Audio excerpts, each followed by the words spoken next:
رسول اللہ صلی اللہ علیہ وسلم کا معجزہ۔ باغ سلمان فارسی۔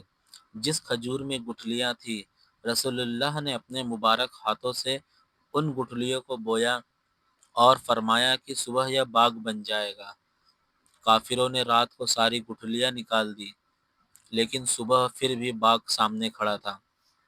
اس میں کھجوریں بھی تھی اور گٹھلیاں بھی نہیں تھی۔ یہ 1400 سال پہلے کا واقعہ ہے اور وہ پیڑ آج بھی اسی طرح کھڑے ہیں۔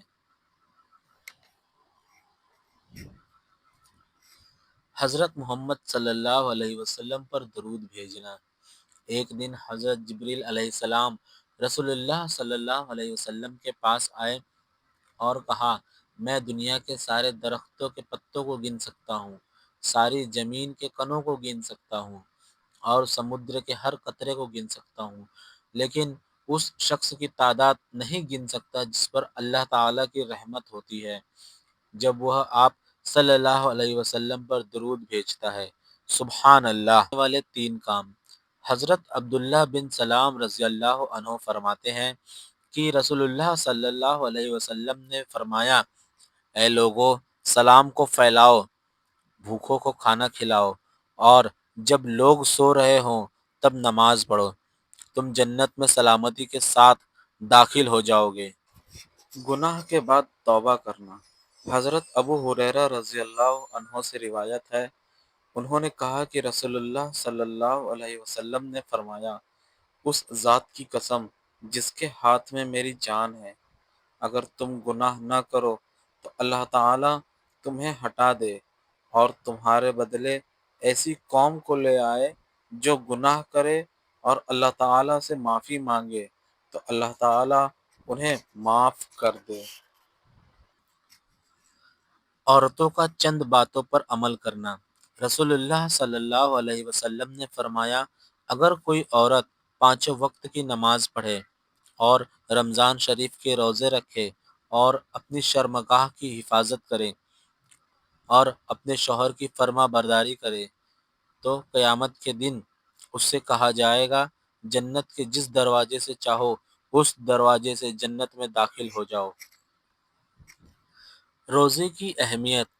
حضرت ابو ہریرہ رضی اللہ عنہ بیان کرتے ہیں کہ رسول اللہ صلی اللہ علیہ وسلم نے فرمایا، جو شخص ایمان اور اخلاص کے ساتھ ثواب کی نیت سے روزہ رکھے تو اس کے پچھلے تمام گناہ معاف کر دیے جاتے ہیں، اور جو شخص ایمان اور اخلاص اور ثواب کی نیت سے رمضان میں قیام کرے تو اس کے بھی پچھلے تمام گناہ معاف کر دیے جاتے ہیں، اور جو شخص ایمان اور اخلاص اور ثواب کی نیت سے شب قدر کا قیام کرے تو اس کے بھی پچھلے گناہ بخش دیے جاتے ہیں۔ بہترین لوگ۔ رسول اللہ صلی اللہ علیہ وسلم نے فرمایا، کیا میں تمہیں تمہارے بہترین لوگوں کے بارے میں نہ بتاؤں؟ صحابہ رضی اللہ عنہ نے عرض کیا، یا رسول اللہ صلی اللہ علیہ وسلم، ضرور بتائیے۔ آپ صلی اللہ علیہ وسلم نے فرمایا، تمہارے بہترین لوگ وہ ہیں جن کو جب دیکھا جائے تب اللہ یاد آ جائے۔ غصہ مت کرو۔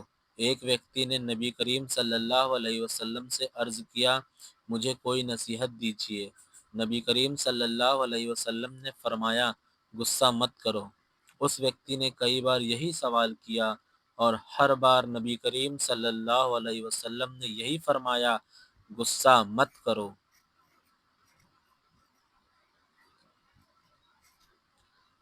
صدقہ۔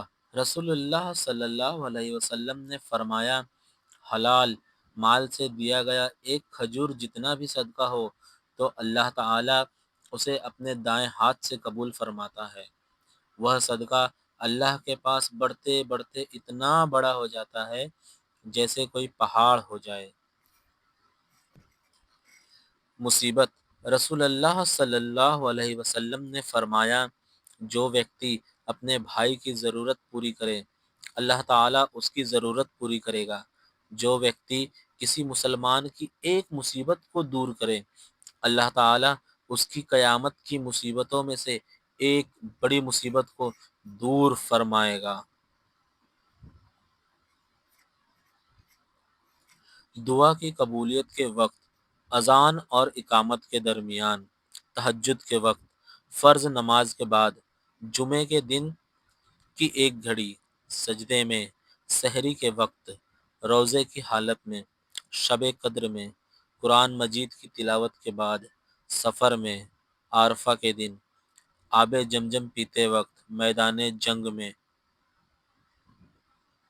دنیا میں 4 بار وقت رک گیا تھا: 1 جب حضرت بلال نے اذان نہیں دی، 2 جب حضرت علی کی نماز قضا ہو گئی، 3 حضرت محمد صلی اللہ علیہ وسلم جب شب معراج پر گئے تھے، 4 جب بی بی زینب تلاوت کر رہی تھی تو سر سے دوشالہ اتر گیا تھا۔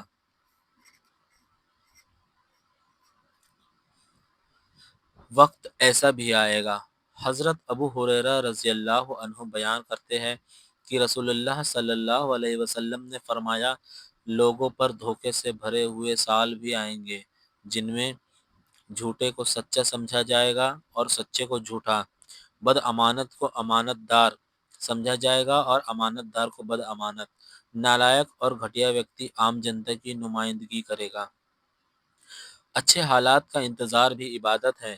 حضرت عبداللہ بن عمر رضی اللہ عنہ سے روایت ہے کہ حضرت محمد صلی اللہ علیہ وسلم نے فرمایا، افضل عبادت ہے کہ انسان انتظار کرتا ہے رہے کہ اللہ تعالی ضرور خوشحالی والا معاملہ فرمائیں گے۔ طلاق شدہ لڑکی، طلاق شدہ لڑکی سے شادی مت کرنا کیونکہ وہ اچھی لڑکی نہیں ہوتی، کیونکہ اگر اچھی ہوتی تو اسے طلاق کیوں ہوتا؟ لیکن یاد رکھو، مصطفیٰ صلی اللہ علیہ وسلم کی 2 بیٹیوں کو بھی طلاق ہوا تھا۔ اللہ کے واسطے یہ بات عام کرو کیونکہ بہنوں کی زندگیاں تباہ ہو رہی ہے۔ طلاق کا واقعہ، حضرت رقیہ رضی اللہ عنہ، ان کا نکاح سب سے پہلے ابو لہب کے بیٹے عتبہ سے ہوا تھا۔ جب سورہ لہب نازل ہوئی اور رسول اللہ صلی اللہ علیہ وسلم نے اللہ کا پیغام پہنچانا شروع کیا تو ابو لہب اور اس کی بیوی ام جمیل سے دشمنی میں اپنے بیٹوں کو مجبور کیا کہ وہ رسول اللہ صلی اللہ علیہ وسلم کی بیٹیوں کو طلاق دے دیں۔ لہٰذا عتبہ نے حضرت رقیہ رضی اللہ عنہ کو طلاق دے دیا۔ بعد میں ان کا نکاح حضرت عثمان غنی رضی اللہ عنہ سے ہوا۔ حضرت ام کلثوم رضی اللہ عنہ، ان کا نکاح ابو لہب کے ہی دوسرے بیٹے عتیبہ سے ہوا تھا۔ ابو لہب اور اس کی بیوی نے اسے بھی مجبور کیا اور دشمنی میں اس نے بھی طلاق دے دیا۔ بعد میں حضرت رقیہ رضی اللہ عنہ کے انتقال کے بعد رسول اللہ صلی اللہ علیہ وسلم نے حضرت ام کلثوم رضی اللہ عنہ کا نکاح بھی حضرت عثمان رضی اللہ عنہ سے کر دیا۔ اس طرح حضرت عثمان رضی اللہ عنہ کو جن نورین کہا جاتا ہے کیونکہ انہوں نے رسول اللہ صلی اللہ علیہ وسلم کی 2 بیٹیوں سے نکاح کیا تھا۔ رسول اللہ صلی اللہ علیہ وسلم کا ارشاد، رسول اللہ صلی اللہ علیہ وسلم نے ارشاد فرمایا، باتوں میں نرمی، کھانا کھلانا، آسانی پیدا کرنا اور اچھے اخلاق سے پیش آنا یہ افضل عمل ہے۔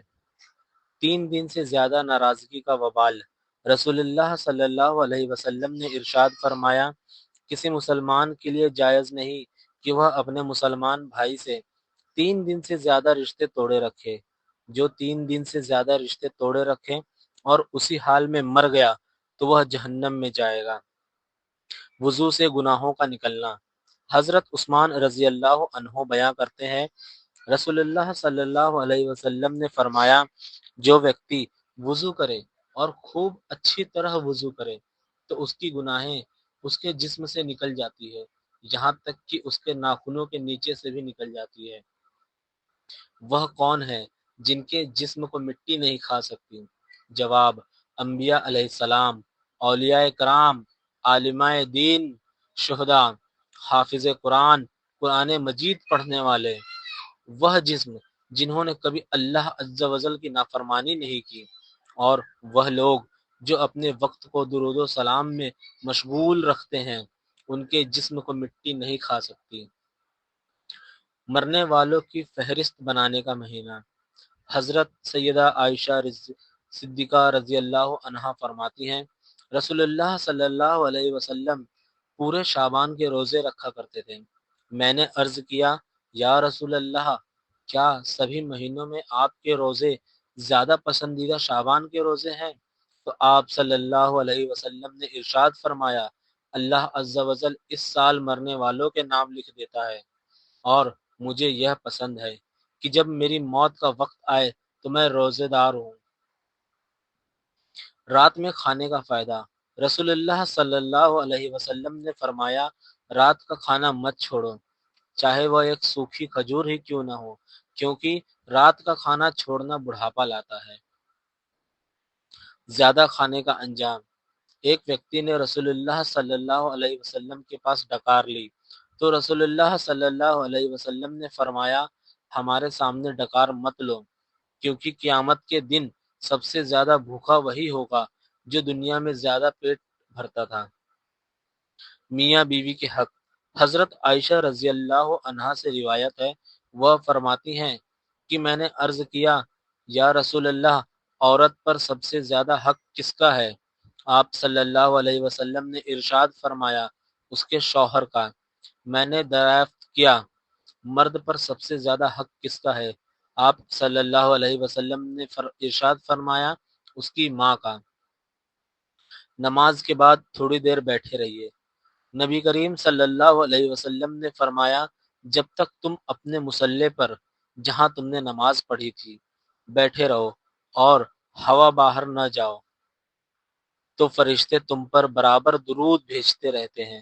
وہ کہتے ہیں اے اللہ اسے معاف کر دے، اے اللہ اس پر رحم فرما۔ بھوک اور جھوٹ کو ایک ساتھ مت کرو۔ فرمان رسول اللہ صلی اللہ علیہ وسلم۔ مفتل لوگوں کی عادت ہوتی ہے کہ وہ کھانے میں جھوٹ بولتے ہیں، مطلب پیٹ بھرے ہونے کے باوجود بھی، اور کھانے کے بارے میں جھوٹی باتیں کرتے ہیں۔ کسی کے لیے کھڑے نہ ہوں۔